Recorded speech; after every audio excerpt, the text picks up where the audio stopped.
Assalamualaikum warahmatullahi wabarakatuh. Perkenalkan, nama saya Muhammad Rashid. Saya berasal dari kelas C5 Teknik Industri.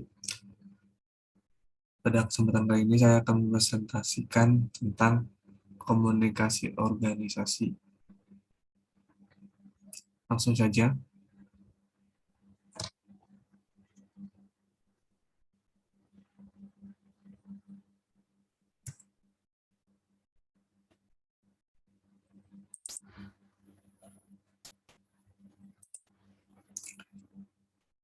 komunikasi.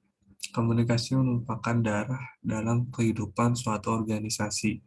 Komunikasi merupakan suatu kunci yang sangat berarti agar individu dalam memahami peranannya dalam organisasi dan memahami peranan-peranan organisasi.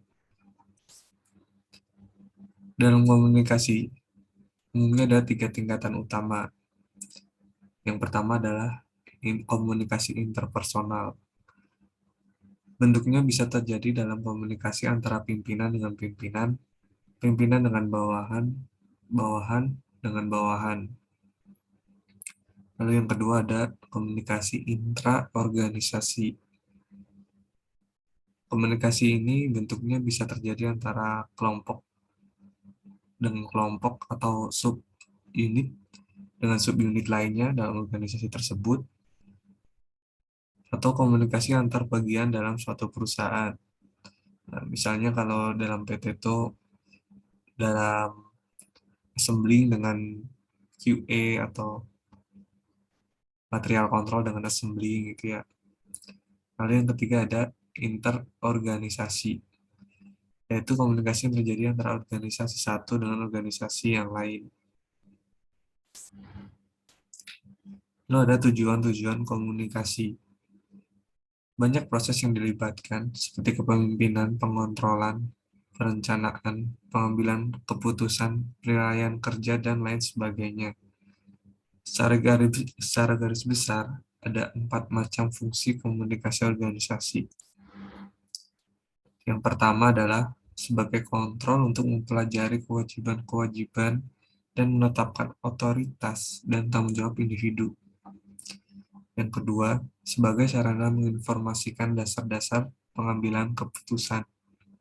Lalu yang ketiga, sebagai sarana untuk memotivasi jalinan kerjasama dan kemitraan organisasi. Dan yang keempat, sebagai penyaluran emosi untuk mengungkapkan perasaan-perasaan. Nah, untuk model komunikasi sendiri biasanya dikenal dengan SMCR plus F. Apa itu SMCR plus F? Untuk S itu artinya source atau sumber, atau bisa disebut juga asal pesan, bisa individual maupun institusi atau organisasi. Lalu untuk M-nya adalah message atau pesannya itu sendiri, atau bisa dibilang stimulus atau gagasan atau ide yang ditransformasikan oleh sumber ke penerima. Untuk C-nya adalah channel atau saluran. Ini bisa diartikan sebagai alat untuk menjadikan suatu pesan itu bisa sampai kepada penerimanya. Lalu R adalah reseptor atau penerima, atau suatu individu atau kelompok yang menerima pesan tersebut. Lalu F itu adalah feedback atau tanggapan balik menerima ke komunikator atau pengirimnya. Nah, dalam komunikasi tidak 100% itu berhasil. Ada beberapa komunikasi itu tidak berhasil atau mengalami kegagalan. Pasti sebabnya? Nah, penyebab kegagalan komunikasi itu pada umumnya adalah yang pertama, perbedaan kerangka acuan. Nah, perbedaan kerangka ini akan mempengaruhi tanggapan karena isinya yang dibicarakan itu berbeda. Lalu ada kredibilitas sumber, atau siapa sih orangnya yang kita bicarakan, terus kepercayaannya kita harus lihat juga ya. lalu kita pengakuan penerimanya, lalu yang ketiga ada penyaringan.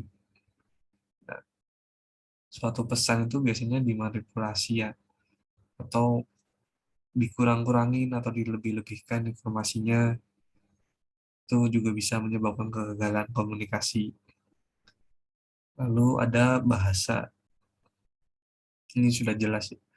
Bahasa itu bisa menjadi penyebab kegagalan komunikasi, karena ntar beda arti ya, misalnya orang Jepang dengan orang Inggris, kalau beda bahasa kan isinya juga beda, orangnya juga pasti bingung.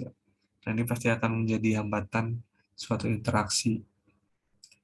Lalu ada aspek pragmatis atau tingkat kesopanan. Ini sudah jelas ya, nih kalau nggak sopan pasti komunikasi itu biasanya gagal. Kita harus punya gaya komunikasi yang baik dan benar. Lalu yang terakhir adalah kepiawaian komunikasi. Nah, hal ini tuh berkaitan dengan keefektifan komunikasi. Kita harus to the point, ya. Tidak boleh bertele-tele agar komunikasi itu bisa berjalan dengan lancar dan tidak ada kegagalan. Nah, komunikasi dalam perilaku kerja. Komunikasi sangat berperan dalam suatu organisasi. Aspek perilaku kerja yang ditentukan oleh komunikasi organisasi adalah yang pertama seleksi. Nah, seleksi ini adalah kemampuan berkomunikasi seorang pelamar akan memberikan kesan yang dalam dan penting dalam proses seleksi personal. Nah, jika dalam suatu lamaran kerja, pelamar itu komunikasinya sudah jelek, itu sudah dipastikan tidak akan itu ya lolos ke tahap selanjutnya dalam seleksi. Yang kedua, penampilan kerja.